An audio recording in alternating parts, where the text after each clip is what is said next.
Kingine cha kukuita hivi hapa. Lakini samahani kidogo. Halo nyinyi vijana. Mzee. Mbona mimi nashindwa kuelewa utaratibu gani wa mwanadamu wa Tanzania namna mnaingia nyumbani kwa mtu afu mnaanza kujadili kama mafundi umeme. Mheshimiwa, si tulipiga hodi ukatukaribisha. Umetukaribisha. Ni ukarimu huo. Sasa mkae chini. Kuna vitu tunavidiscuss kidogo hapa. Sasa mimi naona tuanze tu moja kwa moja kuchelewa. Kwenye hiyo sasa Mwenyezi anaangalia picha lakini wewe acha ujinga, hii picha itaisha saa ngapi? Tunajua inaisha saa ngapi? Yaani tumsubirie huko ndani. Basi tu crash. Sema tukazi tu. Haya. Samani mzee wetu bwana kwa usumbufu lile jaribio letu la maisha katika maisha ndio hivi hapa tunaanza kulifanya hapa. Samani labda kwa kukusumbua Sasa samani jaribu gani mtaka kufanya ndani? Yaani ndio tunalizindua leo mzee wangu. Endelea kashakuvumilia tu. Endelea kashakuba. Tunashukuru bwana. Yari, umeshazima kote kote. Nyinyi vijana. Jamani, mimi sipendi uonevu jamani. Ndio maana tukasema hivi.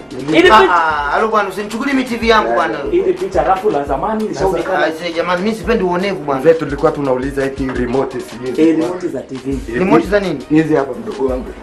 Hivi ndio nyinyi mnafanya wizi kimachumachu jamani, mimi sipendi mambo hayo bwana. Hebu naomba weke TV chini. Sikiliza mzee wetu bwana, tukueleze labda. Ngoja nimweleze.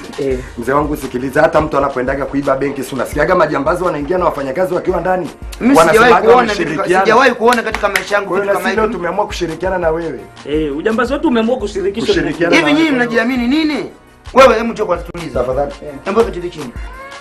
Umesikia mheshimiwa Unajua hata majambazi wanapoenda kuiba benki na wahusika lazima wawepo mure. Hakuna kitu kilichofanyika hivi bila kushirikiana. Wahusika wa nani? Benki yuko nani? Na hapa ni benki.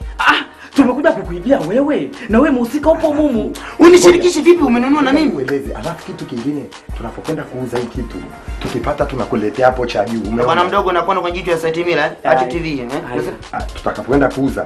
Mbona ganji tutakuganjia hapo cha yangu? Utaniganjia wakati mali yangu mimi?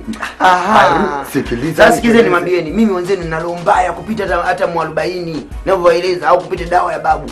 Mimi nina roho mbaya. Kwanza Ashanti mwenyewe ananifahamu. Alishaama bongo kwa ajili yangu mimi. Sasa wapi tena? Sina fikiri niwafanye nini nyinyi? Hivi mtaka kunibia mimi? Sasa sio kukuibia.